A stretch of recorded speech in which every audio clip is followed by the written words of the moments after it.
Pozdravljeni, moje ime je Rado Nucar. Nahajamo se pa na sedežu Društva za podporo odvisnikom od novih stvari. Črni petek je tu, zato je te dni naš zavod nadpoprečno obiskan, toda tu, v našem happy roomu, je vedno mir. In če naši varovanci slučajno dobijo impuls za nepotreben nakup nečesa novega, je vedno pri roki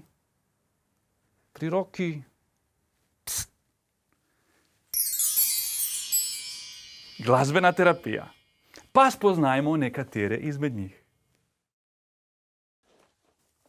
Z nami je gospod Željko Novaković, bivši odvisnik, saj lahko rečemo bivši odvisnik, kaj ne da?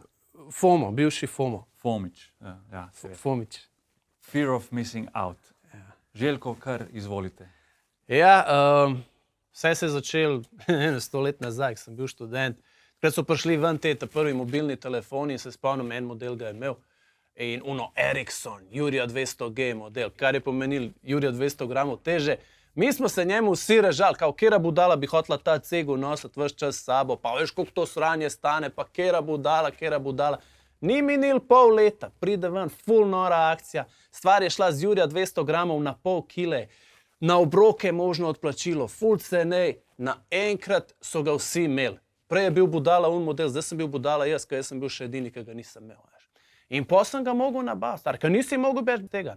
Ker recimo nisi mogel dobiti šihta prek študenta, če nisi imel telefona, nisi mogel bebo povabiti ven na zmen, kaj, nimaš telefona, pa 21. stoletje, halo, ja, halo, mislim, 21. ampak se včeraj začel, ampak okej, ne ti bo. Ker prej se še dal, pred mobilniki, si se zmenil s punco, v sredo, popoldne, greva na pijačo, se dobiva pred Prešernom. In to je bilo to je bilo zmenjen. Zdaj se zmeniš v sredo ob 12. Okej, velja, ampak da vse v ponedeljek poklič, da vidimo, če je vse še okej. Ti v ponedeljek kličeš, okej je. V sredo zjutraj pošljaš SMS, a še velja. O 11:30 preden štartaš, ti pošljaš tale message. Ja, jaz sem štartu, ker ona ne more štartati, če ni dobila potrditveni SMS. In pol ti ona piše, sorry, jaz bom 10 minut zamudila. In ti kako mislim, ampak vse napišeš, ja, v redu, ajde, te bom počakal. 100 enih SMS-ov si pošljamo med sabo, preden sploh pride do zmenka. Mislim, nuklearka v Krškem dela nočne, samo zaradi teh potrditvenih SMS-ov. In potem sem jaz ful padel na to, In vse, kar je novo, jaz moram imeti. Pride nov telefon, jaz ga moram imeti. Pride nov skiro, jaz ga moram imeti. Nova prodajalka v trafiki, jaz jo moram imeti. In pol, ko sva začela z mojo skupaj živeti, pol ona pride, veš kaj, midva bi rabila novo kopalnico. Jaz ko, ja, novo, rabva novo spalnico. Jaz ko, ja, novo, rabva novo kuhnjo. Jaz ko, ja, novo, rabva. Jaz ko računam, koliko imam pošparan, to nav dovolj, koliko kredita dobim. Koliko dobim, če ledvico prodam, mater, in pol na koncu ugotovim, da je meni veliko cenej, če jaz pač dobim novo ženo, ne pa da menjam celo stanovanje. Ampak jaz sem bil not v tem in kapnal mi je šele pol, ko sem mogel zobozdravnico svojo zamenjati, moja je šla v penzijo. In zdaj, a ste probali dobiti novega zobozdravnika zase v javnem zdravstvu? To je tako, kot unifajti z kosilnico iz letaka za 19,90 €. Kako karko si ti šprinter, laufaš, vedno ena naspiderana babica, ki ti sune zadnji kos pred tabo. In pol me enkrat zob zaboli in kaj bom zdaj, noč, moram iti privat. In grem tam, se je odprla ena nova ordinacija, tale privat. Zobozdravnik, pridem jaz tja, res vse novo, veš, še zobozdravnik, nov, mislim, skoro študent. In ima nov fotelček, nove inštrumente, jaz ko super, evo, kle je novo, kle bo dober. Ampak pol, ko mi je on hotel zdrav zob ven zruvat, tako da je gledal navodila na YouTubeu, sem jaz okej, mogoče pa novo ni vedno najboljša, veš. Evo, rečemo, cunje, malo se ti nekaj strga, ajde, gremo kupati novo. A da bi nesu šivili v sosedno ulico, ne, to ne bomo, ker zakaj bi, če mi za isti denar lahko, ne vem, tete v Bangladešu se šijo 3 nove, veš, mislim, kera logika, Tudi ta koronavirus, če bi zdaj fasil ta prvo različico, alfa, bi zihar boš skozi pa šel, koliko če fašaš tole ta najnovejšo delto. Ampak poglej na terenu, vsak vzame delto, veš. Hvala, Željko, hvala lepa. Spoznajmo še enega anonimnega šopoholika. Tudi vi ste šele s časoma spremenili odnos do nakupovanja, kaj ne?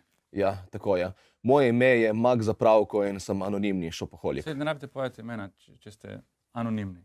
A ja, se res točno, ampak dobro, to se snema samo za nas, ne? Ja, interno. Ja, interno.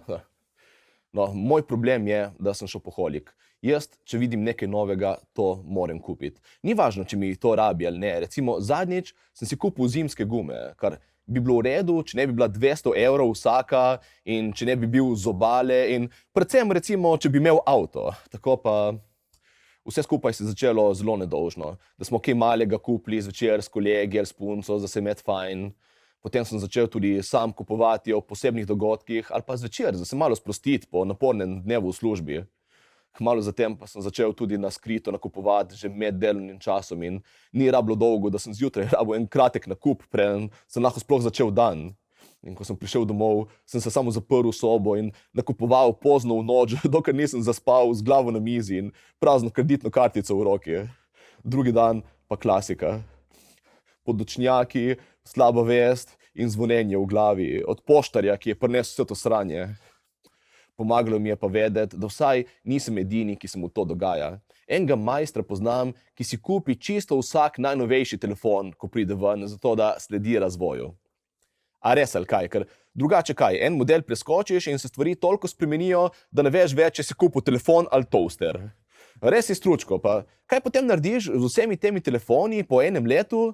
Jih nalepiš v album in upaš, da bo kakšna nagrada na koncu, če zbereš vse.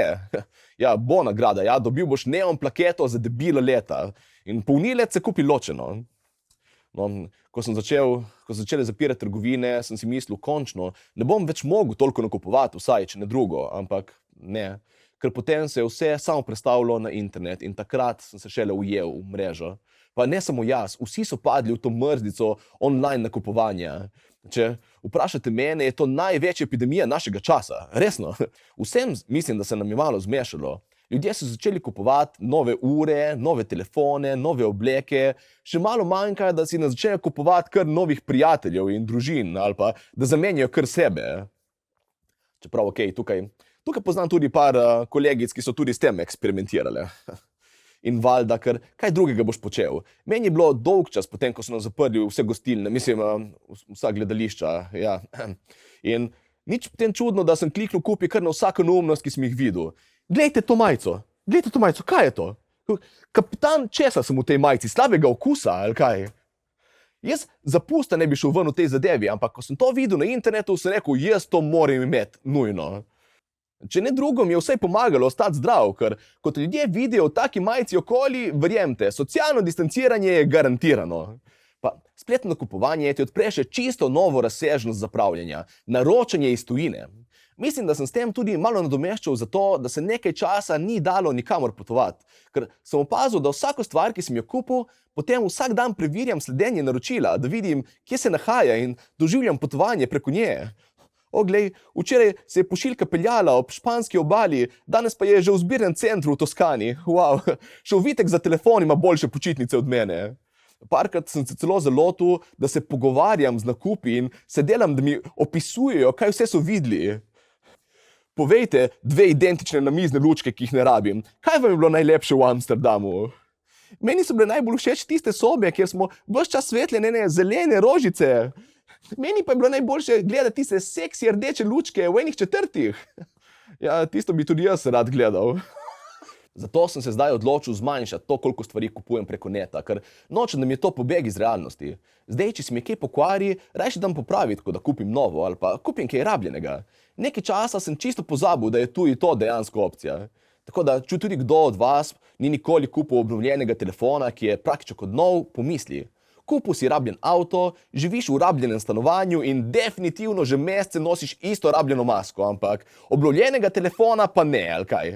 Šparaš na nečem, kar stane 1 evro, ampak vržeš kup denarja skozi okno vsakič, ko iz telefona, ki ga že imaš, odstranijo jack za slušalke. Če lahko ugibam, nisi nik študiral ekonomije, a? Pa, če res malo pomisliš, od kdaj je to, da nekaj ni bilo nikoli prej rabljeno, sploh nujno dobra stvar? Ker po moje v resnici ni.